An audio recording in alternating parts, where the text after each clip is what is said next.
Bueno, buenos días. En primer lugar, agradecer al servicio que cuente conmigo. Creo que es importante que también podáis ver la visión de enfermería en reumatología. Entonces, bueno, el título de la charla era la importancia de enfermería en el manejo de los pacientes con enfermedades reumáticas, pero yo creo que más importante va a ser contaros un poco qué es lo que hacemos nosotros desde la consulta. Entonces, para introducir un poquito, definiros lo que es la enfermería en reumatología y cuáles son los objetivos y las funciones fundamentales, pero me basaré sobre todo en explicaros todo lo que hacemos desde enfermería, que creo que es importante que lo podáis conocer para que trabajemos conjuntamente. La evolución de la enfermería en reumatología empezó en Inglaterra en los años 70, cuando empezaron a aparecer enfermeras metronomistas para colaborar en ensayos clínicos con pacientes con artritis reumatoide. A raíz de este escenario, en España en los años 90 empezó a aparecer el rol de la enfermería especialista, sobre todo con la aparición de los FAMES, que necesitaban una monitorización más extensa, pero fue a partir de los años 2000 cuando aparecieron las terapias biológicas cuando esta figura ha cobrado más importancia. Actualmente, por suerte, en la gran mayoría de los hospitales con servicio de reumatología hay enfermería. Lo que no tenemos todavía es ninguna formación reglada ni a nivel de especialidad ni a nivel de máster. Nos formamos nosotras por nuestra propia iniciativa con la ayuda de la industria y de las formaciones que nos dan las sociedades científicas. La consulta de enfermería en reumatología se define como un modelo organizativo asistencial centrado en el paciente reumatológico y existen tantas consultas de enfermería como hospitales y servicios, ya que cada hospital pues, organiza su consulta en función a sus necesidades y a sus recursos. Los objetivos básicos de la consulta de enfermería sería promover la salud a través de la educación, que es uno de los pilares fundamentales, favorecer la adherencia al tratamiento y detectar posibles efectos adversos, prevenir comorbilidades, fomentar la autonomía del paciente, muy importante en estos pacientes, sobre todo los que llevan tratamientos biológicos, que sean autónomos y que se van a sobrellevar su enfermedad ellos mismos. Prestar una atención lo más integral posible, ofrecer los cuidados e intentar basarlos siempre en los protocolos y guías clínicas que tenemos. Ser accesibles a nuestros pacientes, luego os enseñaremos pues, las formas en las que ellos pueden acceder a nuestras consultas y, por supuesto, pues, dar visibilidad al trabajo que hacemos desde enfermería para que estas consultas puedan ir creciendo en los servicios en los que todavía no disponen de ella. Las funciones de las consultas de enfermería pues, se basan básicamente en las funciones que tenemos en enfermería, función asistencial, que es aquella centrada en el paciente, tanto de forma individual como grupal. Funciones de gestión, es importante que manejemos nuestras propias agendas de enfermería, que controlemos nosotros los tiempos, que se registre la actividad y todo esto siempre coordinado con el resto del equipo. Función docente, pues participar en estos foros, impartir docencia a otros estudiantes de enfermería, a otros profesionales de enfermería o a otros profesionales sanitarios y participar o incluso dirigir proyectos de investigación bien de forma individual o en colaboración con el resto del equipo. Y bueno, paso a hablaros de la parte más importante, que es lo que hacemos nosotros en el servicio. Esta es nuestra consulta de enfermería dentro del servicio de reumatología. Por suerte y como situación muy excepcional, actualmente contamos con 3 enfermeras en el servicio, aunque he de decir que solo hay una, en este caso soy yo, que soy la que está fija en el servicio, otra compañera que la tenemos compartida con el servicio de reumatología y otra compañera que se ha incorporado hace poquito, que provisionalmente la tendremos hasta el 31 de diciembre y no sabemos si va a poder continuar. Entonces aquí nos encontramos con el principal problema, que en primaria también lo tenéis, que es la falta de continuidad de enfermería. Nunca tenemos un personal constante, entonces estamos constantemente formando a las enfermeras que van pasando por allí. Cuando ya las tenemos entrenadas y pueden conocer la patología, pues se van. Entonces esto es un problema que imagino también os encontráis en primaria. Nosotros dividimos las agendas de enfermería en 3, una agenda de técnicas, una de consulta telefónica, que es uno de los grosos de la consulta, y la consulta presencial, que la dividimos en consulta de valoración de actividad de la enfermedad o en consulta de educación. En cuanto a la evolución que ha tenido la actividad de la enfermería, estos son datos hasta la semana pasada, veis que ha habido un aumento, sobre todo desde el año 2018-2019, sobre todo la consulta telefónica y la presencial. En este año fue cuando se estableció ya formalmente la consulta de enfermería y las actividades han ido aumentando durante todos los años. La consulta de técnicas, básicamente hacemos extracciones, se administra medicación bien subcutánea, intramuscular o incluso intravenosa, se realizan curas, electros, se asisten infiltraciones o artrocentesis, se realizan prueba de hepatergia, test de Schimmer, toma de constantes. La consulta telefónica, que es una de las más importantes, puesto que pasamos la mañana recibiendo y realizando llamadas, la dividimos en una agenda programada en la que nosotros llamamos a los pacientes para hacer un control de la adherencia del tratamiento, llevar una monitorización analítica según los tratamientos que lleven, monitorizar efectos adversos, sobre todo con los fármacos biológicos. Todos los pacientes que vienen al hospital de día a administrarse tratamientos les hacemos un control telefónico previo el día antes de la infusión para ver que no haya contraindicaciones a la administración y un seguimiento de los pacientes con osteoporosis. Y las llamadas que recibimos a demanda, las más comunes suelen ser por dudas con el tratamiento, relacionadas con actividades de la enfermedad, pacientes que presentan brotes para ver cómo actuar ante ellos o comunicarnos efectos adversos de los tratamientos. Este es el teléfono que tenemos de consulta, donde se lo damos a todos los pacientes que vienen al servicio para que puedan acceder aquí y que, bueno, creo que también es importante que lo conozcáis y que tanto vosotros como enfermería de primaria sepa que también está accesible para vosotros. Y en cuanto a la consulta presencial, la parte de valoración, hacemos una anamnesis completa a los pacientes donde se recogen datos demográficos y de estilo de vida, si son fumadores, bebedores, ejercicio, el trabajo el que realizan, medidas antropométricas, control del riesgo cardiovascular, que como bien se ha dicho es muy importante. A través de un score hacemos un cálculo del riesgo cardiovascular y en aquellos pacientes con un riesgo cardiovascular elevado se remiten a la consulta de medicina interna de riesgo cardiovascular. Control básico de constantes, nos sirve también, pues como han comentado anteriormente, para detectar alteraciones en la tensión arterial en aquellos pacientes que puedan llevar antiinflamatorios o leflunomida. Se realizan índices de valoración de la actividad de la patología inflamatoria, que luego os mostraré cuáles son los más comunes. Control de los factores de riesgo de la osteoporosis, que sabéis que es una de las comorbilidades más importantes de nuestros pacientes. Valoramos analíticas y algunas pruebas diagnósticas, sobre todo para detectar la iatrogenia de algunos fármacos. Y hacemos una especie de triaje desde la consulta de enfermería de los pacientes que acuden de urgencia sin cita para ver las situaciones que podemos solucionar desde enfermería o los que tengamos que derivar a la consulta médica. Estos son los índices de valoración más comunes que utilizamos en la consulta. Tenemos diferentes índices según la patología que tenga el paciente, índices que valoran la actividad de la enfermedad, que valoran la capacidad funcional, el DAS28 la artritis, el HAQ para valorar la funcionalidad, el VASDAI la espondiloartritis, el SLEDAI en el lupus. Entonces tenemos que conocer todos los índices que hay que pasar a cada paciente. Y esto solemos hacer los índices de actividad en todas las visitas que vemos al paciente, que suelen ser pues, cada 4 o 6 meses según el estado del paciente, y los índices de funcionalidad una vez al año. Se hacen todos, por supuesto, antes de iniciar los tratamientos o cuando hay algún cambio para ver la situación basal en la que nos encontramos en ese momento. Y en cuanto a la parte de educación, pues impartimos educación sobre la enfermedad y sus consecuencias, que el paciente conozca cuáles son la sintomatología más importante, las consecuencias que pueden tener.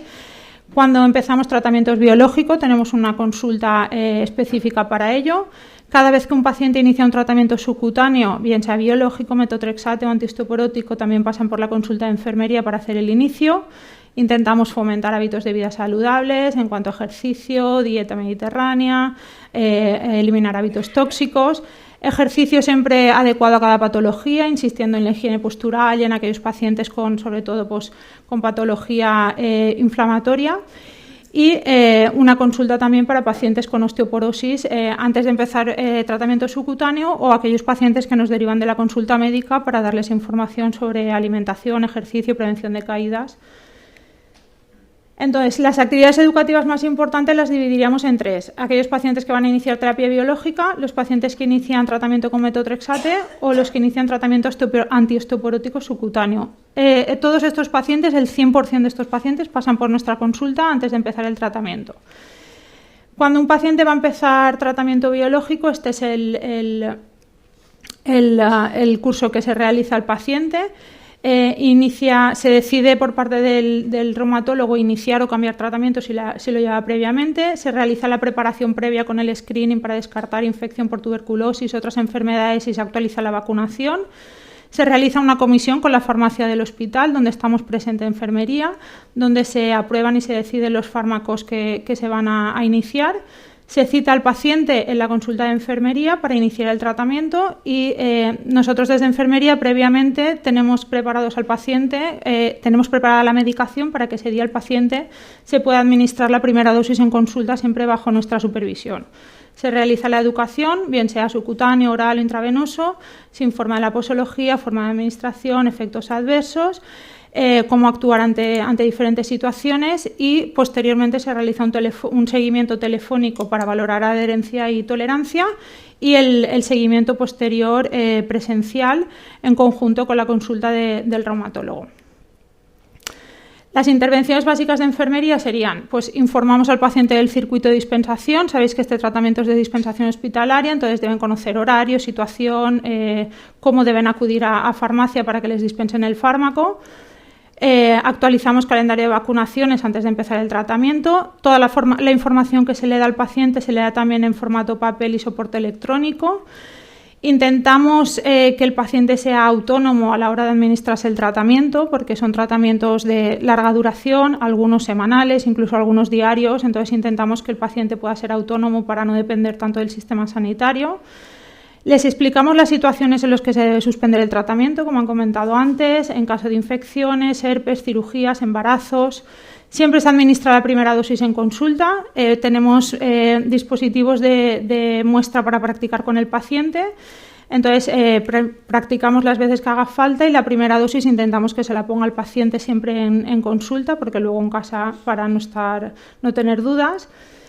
Planificamos el seguimiento, tanto presencial como telefónico, y siempre les damos el contacto de enfermería para que sepan que somos donde deben acudir el personal de referencia sobre las dudas que puedan tener con el tratamiento, la enfermedad y, si hace falta, remitir al especialista.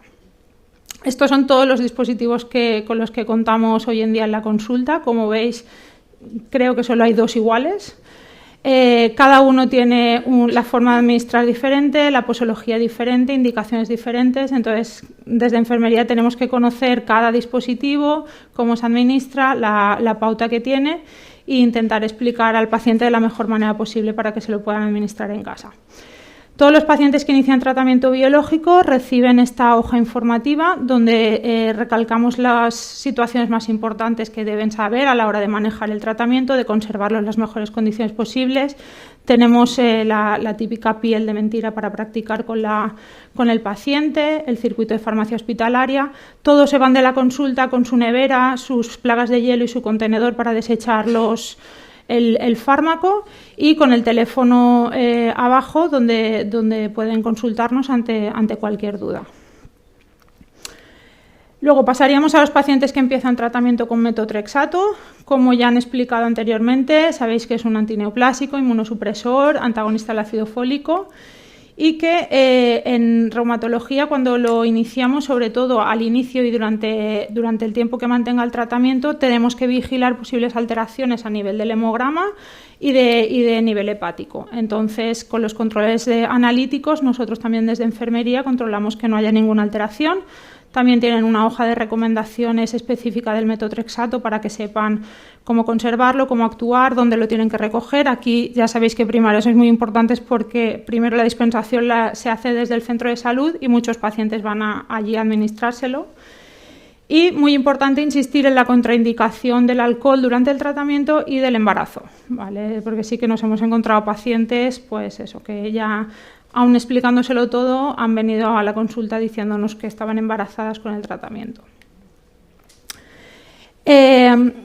Por suerte, hoy en día contamos con la presentación de jeringa precargada, que disminuye el riesgo de contaminación tanto para el personal como para el paciente. Esto es muy importante que el personal de enfermería lo sepa, tanto de especialidad como de primaria, que en caso de derrame accidental se ha demostrado que es suficiente con limpiar la superficie con agua y jabón. No hay que asustar al paciente, no hay que decirle que se tiene que pinchar. Hemos tenido casos que se le ha dicho que se tiene que pinchar en el balcón, alejado de los nietos, que esto no lo toque nadie de su familia porque es tóxico.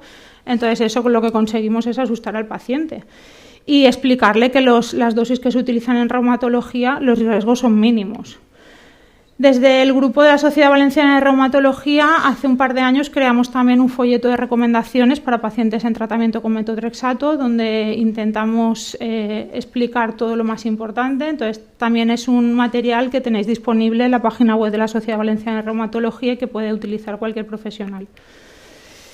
Y por último, la consulta de los pacientes que empiezan tratamiento antiosteoporótico, en este caso subcutáneo, son los que más suelen pasar por nuestra consulta. Pues bueno, sabéis que en esta consulta, en esta enfermedad, lo más importante es la prevención, que debe realizarse desde toda la vida del paciente, intentando estimular en hábitos de vida saludables y recomendar las medidas no farmacológicas que en esta enfermedad tienen un peso relevante. Hoy en día las terapias que tenemos subcutáneas para el tratamiento de la osteoporosis las clasificaríamos según el mecanismo de acción. Fármacos antirresortivos tenemos el denosumab, osteoformadores la teriparatida y desde hace un tiempo el fármaco con acción dual que tenemos, que es el romosozumab. Todos estos pacientes también, cuando empiezan este tratamiento, pasan por la consulta de enfermería, quitando el denosumab porque suele ser gente más mayor y la posología es más fácil. La teriparatida y el romosozumab sí que intentamos que la primera dosis también se administre en consulta. También cada uno tiene una forma diferente, una presentación y posología diferente. En el denosumab sabéis que de momento, por suerte, solo tenemos la jeringa precargada, que es semestral, aunque no creo que tarde mucho en salir los biosimilares. Teriparatida es una pluma precargada con un cartucho para 28 dosis, administración diaria durante 24 meses. Aquí sí que tenemos hoy en día muchos biosimilares de teriparatida. Por suerte están intentando hacer las plumas lo más parecidas posible, pero hoy en día solo tenemos 2 que son iguales, el resto son todas diferentes. También tenemos que enseñar al paciente el manejo de la pluma. Y el romosozumab es una pluma precargada, que son 2 dosis mensuales el mismo día, que esto es muy importante también hacérselo entender al paciente, durante 12 meses. Entonces intentamos que la primera dosis siempre administrarla en consulta para que luego el paciente no tenga problemas en su domicilio a la hora de seguir el tratamiento. Y por último, otro aspecto importante en el que enfermería debe participar y debemos ser imprescindibles es en la docencia. Podemos impartir docencia no solo a estudiantes de enfermería o a otros enfermeros, sino a otros profesionales de la salud, pues como en estos foros en los que creo que es importante que participemos. Y luego en la investigación, desde enfermería podemos participar en estudios, ensayos clínicos, dirigir incluso estudios de forma individual.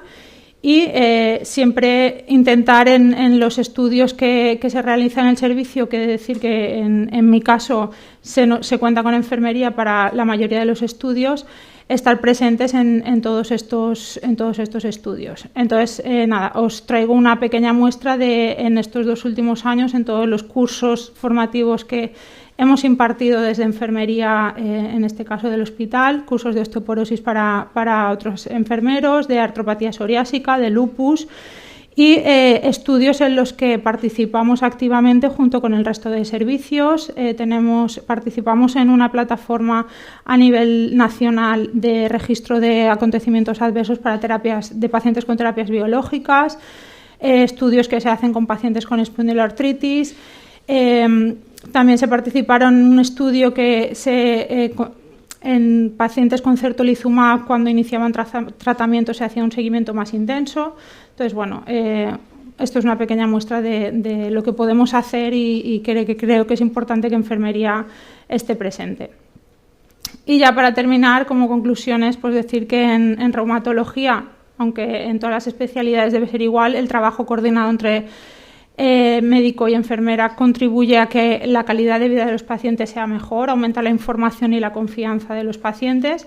Y desde la consulta de enfermería, en el caso de reumatología, sí que es muy importante que la enfermera esté formada y tenga conocimiento de todo lo que tratamos en la consulta, y es una herramienta de apoyo muy útil para todos estos pacientes. Ayudan a que el paciente se esté más seguro, tenga más confianza, tiene un acceso más fácil al sistema sanitario y contribuimos de alguna forma al ahorro sanitario, ya que somos costo eficientes, facilitando que esos pacientes no tengan tantos ingresos o utilicen tantos recursos sanitarios. Entonces, nada, simplemente os dejo por último otra vez el folleto que tenemos de la consulta telefónica, que tanto para pacientes como para vosotros estamos disponibles todas las mañanas. Y todo esto, sobre todo, gracias a todo el equipo. Muchas gracias.